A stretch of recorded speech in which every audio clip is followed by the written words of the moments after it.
जो SC/ST में आते हैं, इझवा जनजाति। अब एक मंदिर था, मंदिर के सामने क्या थी? सड़क थी।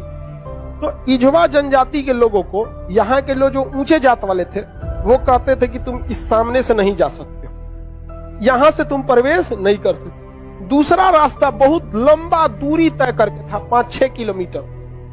अब अगर किसी का घर यहाँ है और उसको यहाँ जाना है तो वो मंदिर के रास्ते से नहीं जा सकता है, लौट के जाएगा पूरा गांव हेल के बाहर यहाँ पर, अब फिर आना है तो इस तरह से हेल के आएगा। बताइए ये गलत बात था कि?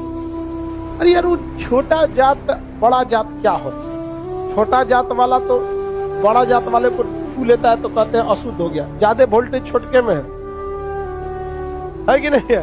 आप बताइए, छोटा जात वाला बड़े जात को छूता है तो क्या कहते हैं? हम अशुद्ध हो गए। तो तुम्हारे में वोल्टेज है तो तुम बड़ा जात वाला छोटा को छू के शुद्ध करके दिखाओ। नहीं समझे? ज्यादा वोल्टेज किसमें? लेकिन बात हम क्या बताते हैं, छोटे जात को लोगों ने पढ़ने नहीं दिया, इस वजह से वो इस तरह का सवाल नहीं पूछ सकता था। हमरा से पूछे कोई, हम कहते हम ट्रांसफार्मर, तुम बैटरी, टच करा के देखा भड़का देंगे तुमको यहाँ पे, फिर तुमको शुद्ध अशुद्ध हो जाओगे तुम यहाँ पे। तो ये लोग बहुत गलत किए, ये गलत बात है यार। आज के वक्त में तो एटलीस्ट ये सोच नहीं होनी चाहिए। क्या छोटा बड़ा जात करते हो, मतलब क्या ही बताया जाए इनको? खुद हिंदू धर्म के शास्त्र में पढ़ी, आपको पढ़ाए ऋग वैदिक काल में जाति का निर्धारण कर्म के आधार पर, उन लोगों ने अपनी फायदा के लिए जाति के आधार पर कर दिया, वंश के आधार पर किया कि नहीं किया? हम ये बात थोड़ी कर रहे हैं, ये तो ऋग्वेद में लिखा है। हम कौन होते हैं भैया बताने वाले कि जाति के आधार पर होगा कि नहीं? ऋग्वेद हम लिख ले हैं, जाके पढ़िए ऋग्वेद में, वहां एक ही परिवार में 4 जाति के लोग रहते थे। प्रारंभिक वही है ना, बाद में ना संशोधन कर दिया गया, तो गलत था। यहाँ पर केरल में बहुत अत्याचार हुआ। यहाँ पे केरल का त्रावणकोर का एक राजा था, यहाँ पर इसने दलित महिलाओं को मूलाकर्म लगाता था। टैक्स था मूलाकर्म। मूलाकर्म एक टैक्स था जिसमें दलित लड़कियों और महिलाओं को अपना स्तन नहीं ढकना था, खुला रखना था। अगर वो स्तन ढकती है तो उसे टैक्स देना पड़ेगा ऊंचे जात वालों को, क्योंकि ऊंचे जात वाले को नीचे जात वालों से अलग करने के लिए ये तरीका लाया गया। अब ये बताइए ये कितना नीच समाज की ये मानसिकता हो सकती है?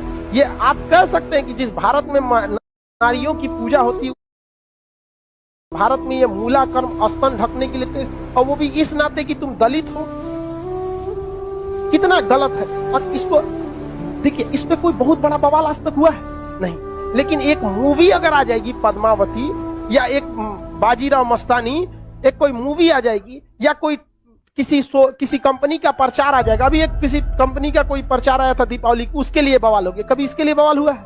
नहीं, होगा भी नहीं। रीजन क्या है? दलित लोग उतना पढ़ने ही नहीं दिया इन लोग को, आगे भी नहीं दे रहे। दलित के कुछ नेता भी आए तो अपने परिवार को लगाने में आगे बढ़ गए, वो पढ़े लिखे नहीं। यहाँ एक मूवी के लिए बवाल हो सकता है, जिस हम पर्सनली हम बताते ना, बवाल की वजह से हम बाजीराव मस्तानी मूवी देखे, हमें ऐसा नहीं लगा कि उसमें क्या था। भले काटने के बाद वो था कि क्या था हमको ही नहीं पता, लेकिन ऐसा उसमें मूवी में कुछ गलत दिखाया गया है। उसमें तो और बहादुरी दिखाया गया कि महिलाओं ने, कि देखो भाई मरने के बाद भी हमने क्या किया है, जौहर, जो गलत था। अलाउद्दीन खिलजी, इससे नुकसान किसको था? इससे अलाउद्दीन खिलजी का वो चेहरा जो सबको नहीं पता था वो भी देख लिया लोगों ने, लेकिन उसके लिए विरोध हो सकता है। लेकिन इतना गलत चीज के लिए कभी आपने विरोध देखा? कभी नहीं आया। तो ये उन लोग को आज तक दबाए जाके रखा है। इतना गलत चीज वहां पे मूलाकर्म लिया गया, ये एकदम सरासर गलत है। और वहां पे जब टैक्स देने गया तो महिला जो थी ना, इस मूलाकर्म को हटाने के लिए अपने स्तन को चाकू से काट दी और मर गई सब महिलाएं वहां पर। अब यह केरल ऐसा राज्य था जिसमें पुरुष सती होते थे। जब उनकी पत्नी अपना स्तन काट देती थी, ब्लड गिरने की वजह से मर जाते थे, तो चिता में पुरुष जाके मर जाता था कि हम ऊंचे जात वालों से नहीं लड़ सकते हैं, लेकिन हम अपना शरीर हम भी त्याग देते थे। पुरुष भी सती हुआ है इस देश में, ये ऊंच और नीच जात वाले यहाँ पे। लेकिन इसे, और यही अगर ये कांड किसी ऊंचे जात वाले के लिए कोई दिल्ली सल्तनत का राजा किया रहता, आज न्यूज चैनल पे बैठ के बवाल हुआ रहता। लेकिन दलित है ना भाई साहब, कोई आवाज नहीं उठाता है। इसलिए आप एजुकेशन रहिए, आप ऊंचे जात के हैं या नीचे जात के हैं, पढ़े लिखे नहीं रहेंगे ना तो लोग कचल के चले जाएंगे। और आप पढ़े लिखे रहेंगे तो अंबेडकर साहब का वो कथन याद रखिएगा, शिक्षा उस शेरनी का दूध है जिसने पिया है वो दहाड़ा है। तो आपको हर हाल में शिक्षा लेना है। वरना आपको लोग कुचल के चले जाएंगे। अंग्रेज तो छोड़िए, ये भारतीयों ने ये सा कुकर्म किया है। आप जलियांवाला बाग और इसमें देखेंगे तो ज्यादा खून खोलेगा आपको मूला कर्म में, जो भारतीयों ने किया यहाँ पे। और दिल को तकलीफ तो अपने पहुंचाते हैं, गैरों को पता क्या है कि दिल दुखता किससे। ये देश के लिए आपको शर्म आएगी। हमारी संस्कृति पे जहां हमें नाज होता है, ये हमारी संस्कृति में दाग है, दाग धब्बा है। जिस तरह चांद में भी दाग है ना, हमारी अपनी संस्कृति पे इस दाग को कभी भूल नहीं सकते हैं कि पूरी दुनिया में एक ऐसा देश था जहां मूला कर्म लिया जाता है। लेकिन आज भी बहुत हल्के में इसे ले लिया जाता है, हल्के में ले लिया। जानते हैं क्यों? क्योंकि ये दलित के साथ, समझा गया कि नहीं? बहुत ऐसा होता है। कितना आदमी बताएगा, ज्यादा हम भी बोलेंगे तो सोचा हमारा कहेगा तू दलित का फेवर कर, हम कौन सी फेवर कर। नहीं हुआ रहा था नहीं बोलते। इजवा जनजाति के लोगों ने विरोध किया और इजवा जनजाति वालों ने क्या किया, इसको हटाया और मंदिर के सामने से वो क्या होने लगे, ज्यादा नहीं। भगवान ने कब कह दिया कि तुम हमको मतलब नहीं यार। राम जी सबरी के जूठे बेर खाए थे, तू राम जी से बड़ा हो गया है। राम जी के पैर के धूल के बराबर है आज के वक्त में, चाहे कितना बड़ा आप प्रकांड विद्वान।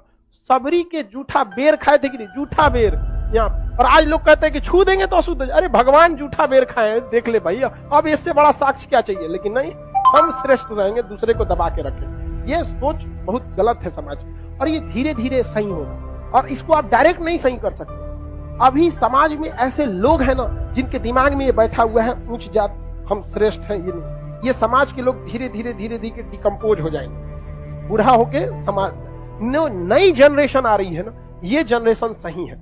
लेकिन इसमें भी बहुत सारे ऐसे हैं लोग जो ये बात को मतलब ले। लेकिन आज आप लोग युवाओं में आप देखिए, आप लोग में ऐसी सोच नहीं है, अभी नहीं है। लेकिन आप अपने घर में देखिएगा, अपने दादा परदादा दादा उन लोग में अभी भी ये सोचा। हमारे यहाँ पे हमारी दादी भी थी तो नौटंकी करते, हम खटिया पे बैठी तो उनके हमारी दादी से नहीं जमता था। बहुत कोई नौकर वोकर आते थे तो ना काम करने के लिए, उसके लिए अलग गिलास रखी थी, उसके लिए शीशा का अलग रहता था।